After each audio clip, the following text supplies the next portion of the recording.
We're going to talk about Archimedes' principle.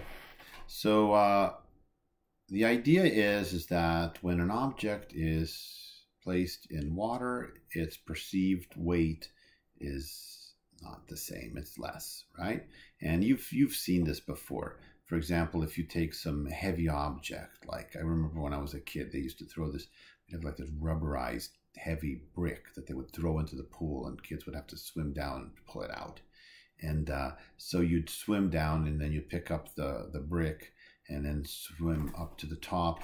And then when you wanted to put it out of the pool, it became extremely heavy as it got out of the water, right? And so in the water, it was manageable, but out of the water, the brick was too heavy. And that's because there's something called the buoyant force. The buoyant force is working against gravity and trying to make that brick float. Okay, you've also felt it, for example, like let's say you're swimming in the pool and you have something like a beach ball, and you have the beach ball and you try to, have you ever done this? You try to take the beach ball and you put it underwater, and I don't even want to sit on it or something. So what you feel is that an enormous amount of force trying to make that beach ball pop out of the water. And so what's the math behind that? Well, Archimedes figured this out over 2,000 years ago. And the idea is that the force, there's a force that's going against gravity, and it's actually equal to the mass times gravity of the water that's being displaced by your object. So if it's a brick or a ball, it's the same calculation. It's rho times the density of the fluid. Okay, that's right here. So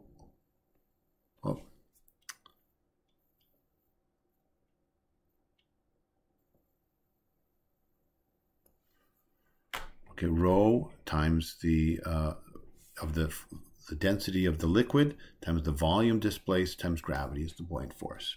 And so if you drew a force diagram on the object, you're going to have the weight of the object is rho vg. So in the case of, let's say, it being a block of a little ball of wood or something, right? So the buoyant force on the ball of wood would be what?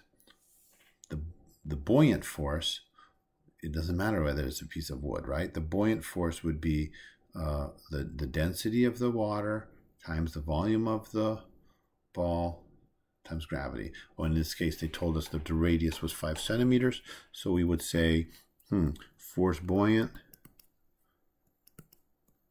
okay, would be equal to the density of water, right, times the gravity, let's say. Okay, I can say 9.8 times the volume. What's the volume? The volume is 4/3 pi r cubed. And notice that's in meters.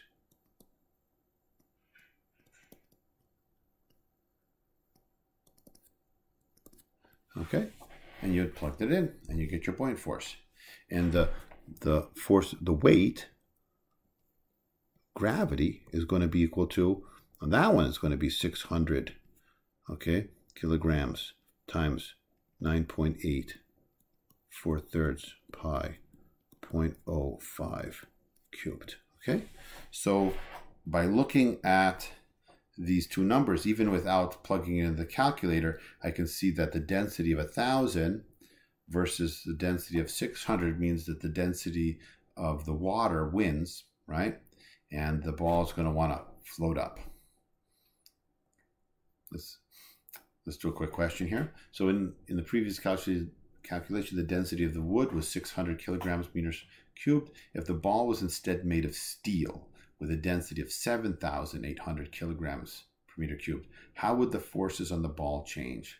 So let me see, we've got A, B, C, D, E, and we've got gravity versus buoyant force. So let me see. So the force of gravity is equal to rho g V. The volume stayed the same, right? So it would be like this. The force of gravity of the wood, oh no, of the steel, I mean,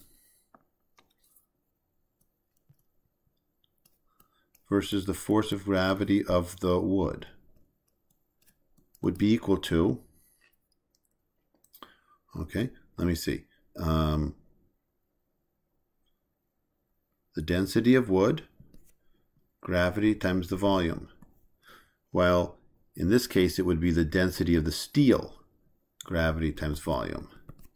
So then we could say, oh, but the density of steel is equal to 13, right? Did they say? If the ball was instead made of steel. Oh, yeah, okay.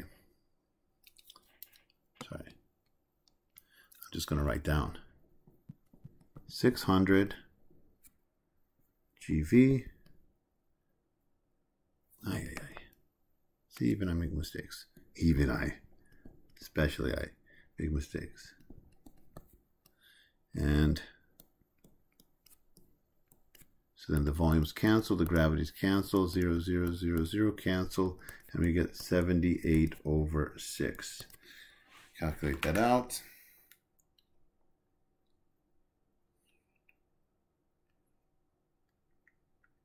We get 13. Okay, so what that's saying is that the force of gravity is, this one's correct, stays the same, no. The force of gravity on the ball is larger, the force of gravity on the steel is larger, and this one would be incorrect. Okay, so now we've got 3. Buoyant force. So what happens with the buoyant force? Okay, well, the buoyant force, buoyant, is equal to the density of the fluid times gravity times the volume. Well, that one hasn't changed, right? I mean, if they changed the water to mercury or something, the buoyant force would change. But it's still water, right? So the buoyant force should stay the same. Oh, it's not that one. It's not that one. Not that one. Not that one. Okay, the answer is C. Ta-da! Okay, that's how it works. So next we will talk about pressure in gases.